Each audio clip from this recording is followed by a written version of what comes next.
Hello friends, आज हम BSc unit second और चैप्टर फर्स्ट के बारे में बात करेंगे, जिसका नाम है edible and essential oil yielding plant. तो सबसे पहले हम ऑयल के बारे में बात करेंगे और देखेंगे कि ऑयल क्या होता है। ऑयल्स यानी तेल, इसको हम वसा भी कहते हैं, जो फैटी एसिड होता है।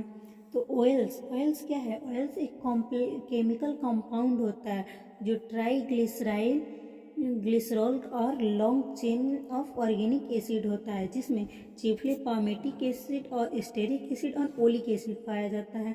यदि हम इसकी दूसरी डेफिनेशन के बारे में बात करें तो oils are defined as that substance which are liquid और कैन बी लिक्विफाइड ईजिली। मतलब जो ऑयल है वो एक सब्सटेंस है जो लिक्विड होता है और इसको ईजिली लिक्विफाइड किया जाता है। और जो ऑयल होता है इनसॉल्युबल इन वाटर होता है और इसमें जनरली ओलिक एसिड प्रेजेंट होता है। मैक्सिमम प्लांट में जो ऑयल होता है वो सीड में स्टोर होता है और वेरियस फैमिली में ये पाए जाते हैं। एग्जाम्पल के तौर पे हम देखें तो इसमें रूटेसी हो गया, कंपोजिटिव हो गया, क्रूसीफेरी हो गया, ये सब ऑयल एल्डिंग फैमिली है। तो देखेंगे जो ऑयल्स होता है वो जनरली उसको दो काइंड्स में क्लासिफाइड किया गया है। पहला इसेंशियल ऑयल, दूसरा फैटी ऑयल या एडिबल ऑयल।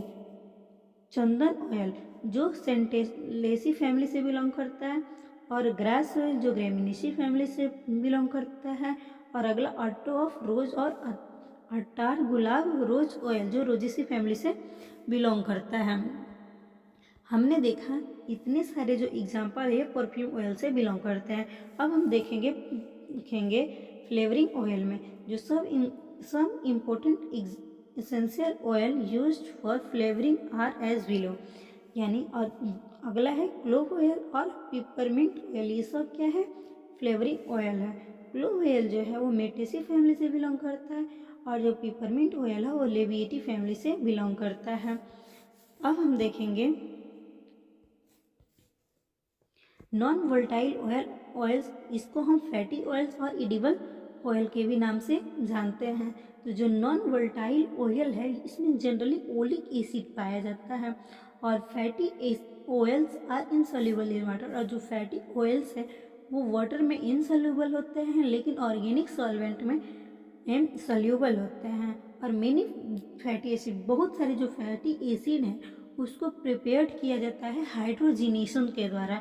हाइड्रोजिनेशन का मतलब ये हुआ कि इसमें हाइड्रोजन के फैटी एसिड के साथ क्या होगा? हाइड्रोजन जाके जुड़ जाएगा। अब देखेंगे नॉन वोल्टाइल ऑयल का यूज क्या है। तो जो नॉन वोल्टाइल ऑयल है उसका हाई इकोनॉमिक वैल्यू है ह्यूमन बीइंग के लाइफ में। जिसे देखेंगे जो most of the hydrogenated fatty acid are commonly used as cooking. Maximum जो हाइड्रोजिनेटेड फैटी एसिड है इसका यूज हम कुकिंग में करते हैं जहाँ पे प्योर घी और ऑयल का यूज होता है, उसके जगह पे हम हाइड्रोजिनेटेड फैटी ऑयल का उपयोग करते हैं। दूसरा देखेंगे many fatty oils, example linseed oil are used in paint industry.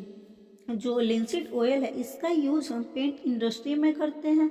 These oil are change into paint and varnishes. और ये जो पेंट है वो ये जो ऑयल है वो पेंट और वर्निसेस में क्या होता है? चेंज हो जाता है by the addition of different colour and resin.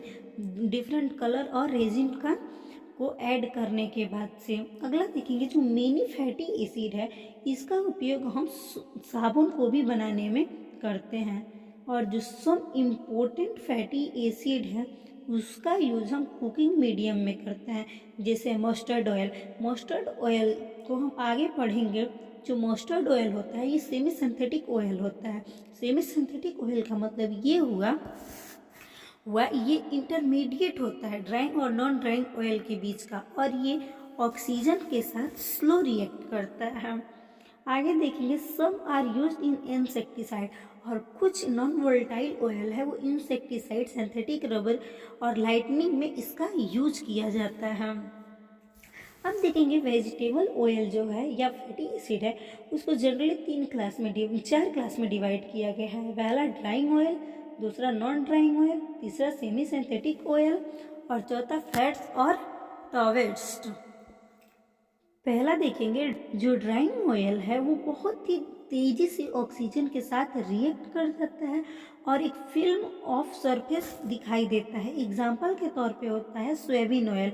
Means these oil repeatedly absorb oxygen from the atmosphere, यानी एटमॉस्फेयर में बहुत ही तेजी से ऑक्सीजन को एब्जॉर्ब कर लेता है and form tough elastic film surface, और इलास्टिक फिल्म सरफेस बना लेता है। एग्जाम्पल के तौर पे हो गया सोयाबीन ऑयल। अब हम देखेंगे नॉन ड्राइंग ऑयल। जो नॉन ड्राइंग ऑयल होता है, they are liquid and do not react with oxygen. Non drying oil का मतलब ये हुआ, ये ऑक्सीजन के साथ रिएक्ट जल्दी नहीं करता है और ये लॉन्ग टाइम तक इसको हम एक्सपोजर कर सकते हैं। एक्सपोजर का मतलब यानी हम ज़्यादा दिनों तक इसका उपयोग कर सकेंगे। एग्जाम्पल के लिए custard oil, oleic oil, ETC। अब हम देखेंगे अगला, पहले इसको हम इरेज कर लेते हैं।